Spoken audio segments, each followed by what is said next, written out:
Ocampo is the man to blame for all the things we're seeing play out now. Let me say that the people of Kenya continue to be duped. And this is what makes me sad about, this whole ICC thing.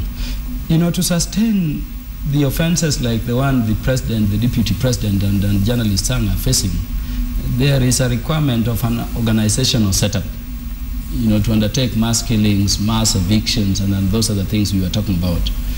The organizational setup around the president's case was to be State House and a Mungiki link. And the link to State House was Mudhaura. The day ICC dropped Mudhaura's case, the case against the president collapsed. And I think this roller coaster, needs to be understood.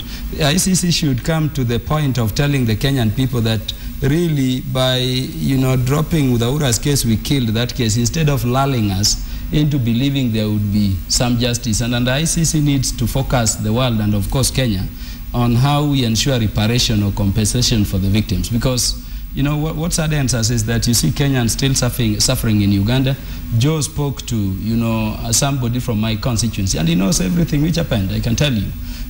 We know, if you talk to the ordinary people, they know who are responsible for what happened. We moved across the country. Then do you say there is no merit in what prosecution argues, that this is Uhuru Kenyatta, he's now president, and the argument is that he's interfering with access of information they're seeking, and that is why they've not been able to rebuild after it crumbled with the witnesses. There is conspiracy between the president and the ICC to bungle these cases, and I can tell the Kenyan people. The president and the... of course, the president is doing his part. Let me tell you, ladies and gentlemen, the day Uhuru Kenyatta became the president of this country, remember the whole idea of witness protection fell under him, the National Security Council. I mean, which witness is this who is going to be free from intimidation to go giving evidence against him? People have died.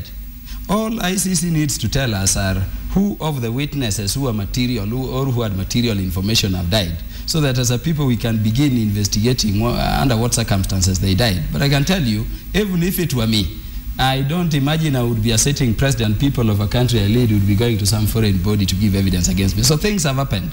But they are not coming out clearly. What I'm saying is that they need to come out clearly and also own up to the fact that they have contributed to the bungling of this case. Joe? And as a leader, what I need to tell the Kenyan people is that the lull and the duping should not go on for long. We should begin assuaging our soul to the belief that there is no case against the president. They have said it. Yeah, but I think that all said and done, Sophia, there is a context to this. I mean, when Luis Moreno Ocampo came here, there was utter distrust of our own institutions. The political system had basically broken down. You have, on the one hand, the opposition that believes that they won, but someone robbed them of their victory. You have a president on the other side who says, no, I won this election and I'm not giving it up for anyone. And people have fought and the situation is terrible. So finally they signed something and, the country looks like it could go somewhere. But people had said, no, we don't want any sort of local mechanism. We don't trust anybody around here. Let's get some international sort of body out there to try and deal with this. It's a peculiar Kenyan thing. Somehow we believe that foreign people will be more trustworthy. I mean, anytime you have a dispute, even with the IEBC, we say, well, let's get some foreign people. All the commissions that were formed after that process had some element, a sprinkling of foreigners here and there. And it's a Kenyan thing that we need to explain someday. But the point is that by the time Ocampo came here, everybody had their hopes on Ocampo. And remember, the violence happened on both sides of the political divide at the time. So the people in ODM at the time believed that the people who killed their supporters were from PNU, and the PNU side believed that it's ODM that killed their people. So in terms of the hope that people put in an international process, it was well founded in the political reality of the time. And I think that, yes, there ought to have been a process that actually ensured that justice was going to be delivered. But here at home, we should have been doing things also to make sure. I mean, people in the opposition, for example, like Mheshimiwa here, should be pushing even harder for us to have local processes that could get even the smaller, so to speak, criminals that actually participated in the things that happened. Because I would imagine that whoever it is that planned those things, whoever bankrolled them, was not the guy going there slashing people in Naivasha or burning churches in Eldoret. There must have been powerful people somewhere. And so even before we get to finding out who these people are, because I don't think that the state, even if it's protecting people, will be protecting some guy in the village who actually went and touched somebody's house. So we don't have, even within the country, the kind of political will that we need to push the people in power, as it were, or to make sure that we have a local process. So in terms of what the government of the day can or cannot do, it's out there. Everybody knows there's no one who's going to, you know, accuse themselves, and especially in a foreign country. And Claire, before you comment, we'll talk to you also about what you think in as far as how the media covered when Moreno first came. Did we take everything he said at face value? Did we, you know, were we objective with that coverage? But Edith Kimani is now joining me from The Hague. Good morning, Edith. It's D-Day today. I understand 11 a.m. local time is when the president should be appearing at the International Criminal Court before the judges. Is that correct? That's absolutely right.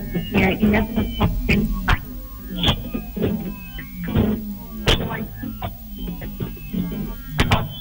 Okay. Edith, I'm going to have to cut you short there. We cannot hear you. We'll try to sort out issues there with the connection and perhaps link up with you again. Edith Kimani in The Hague. D-Day, just what, maybe 3 hours now and counting. 11 a.m. it is local time. Edith confirming that, at least I got that, that the president will be inside the courtroom and will be having those proceedings live for you to follow. But Clay, was the media objective when Moreno came, or were we also just excited with everybody saying, this is the savior, let's go? I like what Joe has actually explained, and I think probably that is what we've been missing to explain to Kenyans and all that.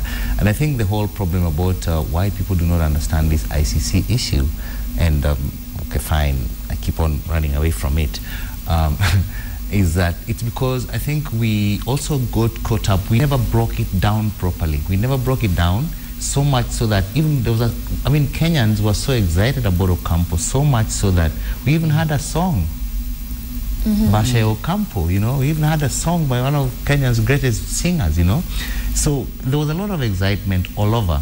And my biggest problem is that I think as a media, as a fraternity and sorority, we should try to keep away from this. We should try not to be caught up in all this, because I've seen it across the board.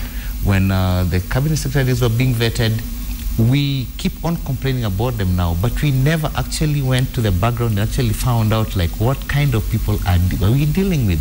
We kept on complaining about Olelenku during the Westgate, but did we ever dig this guy's background earlier on? Because there's a difference between vetting in public and public vetting. These people were being vetted in public. There was no public vetting. By that I mean, actually, as a media, we could have actually raised so many questions about these people's capabilities even before they got there. So we also got caught up in all this excitement, like, oh, history and all that. History gets made every single day. This idea of Kenyan media seeing every single thing as a historical moment. Every day is a historical moment. It's fast. Yes. Today you sound like Gadara. No, it's a fact, because I mean the media, I see this. I see this in the newsroom. I see this with my fellow, my professional colleagues, you see. And I think this is what we need to step away from and actually operate like probably outsiders, not as insiders, not as a part of them. Because, I mean, I'm a journalist, we are the media, we are supposed to be above them. These are politicians. These people don't have ideologies. This guy is in ODM today, tomorrow he'll be in TNA, the other day he'll be in PNU. You see them. So, I mean, there is no profession, a politician, that's the only profession for which no prior experience is required. You see? Joe, are we getting caught up, journalists, in this story? Yeah. This excitement clear today is really about... No. Actually, I think that's because, let's give an example, like this ICC thing. I think we never quite understood it.